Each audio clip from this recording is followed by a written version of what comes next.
Futboll jo soker, gjithçka për botrorin 2026 këtu në ABC News. Mirë mirë se erdhët në emisionin tonë, do të flasim gjërësisht për ndeshjet e zhvilluara dje, për natyrisht dhe kryen ndeshjen Francë-Senegal, që do të luhet sot në orën 21, ku zbresim pra në fush nën kampion të botës. Ndërkohë që në orën 3 të mëngjesit zbret Messi dhe skuadra e tij, pra kampion të botës në fuqi, për ndeshjen hapse në Kansas City.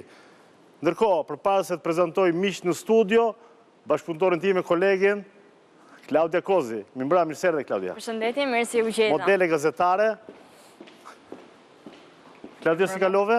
Përshëndetje, mirë se u gjetëm. Si kanë qenë ndeshjet? I ke parë nga pak? Po sigurisht.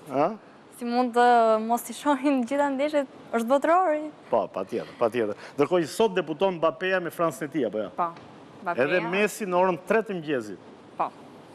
Mirë, na mungon sot disela, por për arsye themi objektive, sepse natyrisht një arbitre e teseruar me rregullat që ka Federata Shqiptare e Futbollit, por edhe UEFA nuk duhet t'japi opinione përsa e përket themi ne arbitrave në një emision televiziv. Dhe për këtë arsye mirë kuptojmë dhe e falenderojmë për aq sa dha në emisionin ton.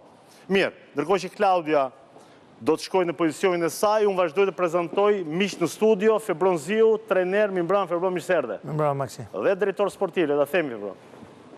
Me raste më të vogla.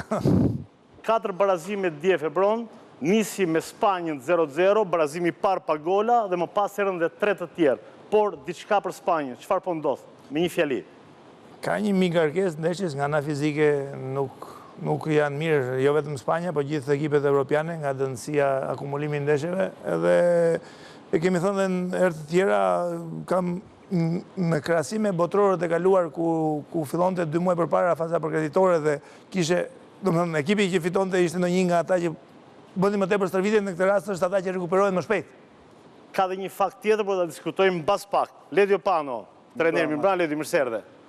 4 barazime Ledio, 4x, çfarë do thotë ekuilibër, barazpesh apo ende s'kan gjetur veten? Jo, ndeshjet e parë gjithmonë janë të vështira, sigurisht që duke parë rezultatin e Gjermanisë, të gjithë pastaj kompensojnë lojën, nuk duan të humbasin, kështu që gjithmonë ndeshjet e para janë më tepër ndeshje psikologjike. Ai që fiton ka psikologjin sipër, ai që humbet sigurisht që duhet të shtojë një marsh më tepër në ndeshjen e dytë, kështu që besoj që edhe ndeshjet ekipet kanë qenë të ekuilibruara edhe nuk kanë qenë ato ekipe big. Pra themi rezultati i lojës ka qenë finali në fundit. Edhe pse rezultatet kanë qenë barazim, por lojrat kanë qenë të bukura. Po ti shohësh edhe 2 ndeshjet e mbrëmshme, paktën unë deri diku i pash shumë pak, por që pash ndeshje me ritëm. E drejtë. Specialisti i njohur i futbollit Ermal Tahiri. Mirëmbrëma. Ai që bën përshtypje Ermal është që sa si gjos më përshtypje, e di. Si gjos më përshtypje, Komplimente një për Lukun. Përshtypje po juve. Erdhën gjigantët, zbritën gjigantët, kanë dalë gigantë tjerë në botë. Ende Ermal nuk kanë zbrit gjigantët dhe këtu kanë parasysh Mbappé, Leo Messi, Ronaldo, Haaland, Emerald, këta që konsiderohen të paktën deri tani. Tot Spanjës që Yamal, le themi në gjysmë shërbimi dhe pjesa tjetër është çështje grupi.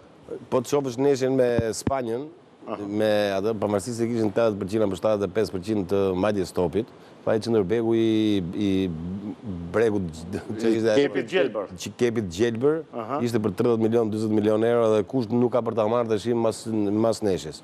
Ajo që të bën përshtypje është pjesa fizike, freskia që kanë gjithë skuadrat jo evropiane. Që po na bëjnë... Ka të bëjmë me kampionatin, apo ka të bëjmë me mini fazë përgatitore që skuadrat bëjnë para botrorit? Ndoshta është dhe kjo, ndoshta është dhe pjesa që shumë nga këto lojtarë janë edhe nga vetë klubet e tyre apo të kampionateve të tyre, po kanë dhe shumë lojtarë në Evropë, por kimia e tyre në të gjithë rastet që pamë dhe gjithë barazimet që kemi dje, ndvejnë në një pikpyetje që nuk është kaq e thjeshtë që të fitosh sot me një ekip që ty të mund të quhet, ose që thosh ne për Gjermaninë që Guracau, dhe Guracau lëvizje lyti, por ishte Gjermania ajo që insistoi. Do të diskutojmë. Nertan Priti, kolega gazetari e BSM, mirëmbrëma tani, mirë se. Mirëmbrëma Max. Ndërkohë tani është bombarduar Spanja me kritika nga media e saj, por jo vetëm. Apo jo? Pa sigurisht media spanjolle sot janë zgjuar me një dramë, pra gjithë titujt e paktën 4 gazetave më të mëdha sportive që janë Spanjë, Marca, El Mundo Deportivo, pra Madridi dhe Katalonja bëhen bashkë, paktën të Spanja, sepse janë dy gazeta që njëra mbështet Realin, tjetra Barcelonën, haptasi, nuk kanë këtë ndasi me media që duhet jetë pavarur atje, por janë bashkë një dramë e vërtet, zhgënjim, dështim, këto janë titujt kryesor në media spanjolle, cilat... Kush është më i kritikuari dhe më i kryqëzuari?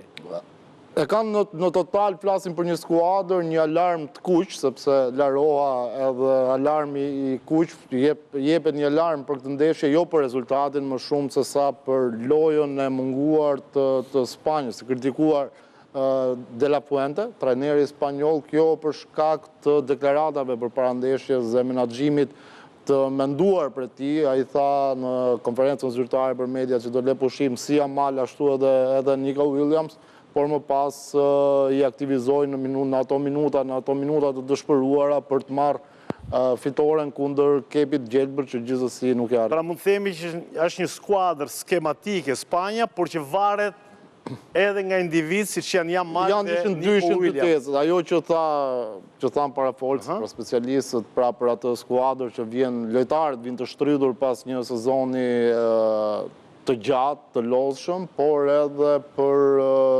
mënyrën se si luajti Spanja, shumë nga daltë, me pak ato vertikalizimet,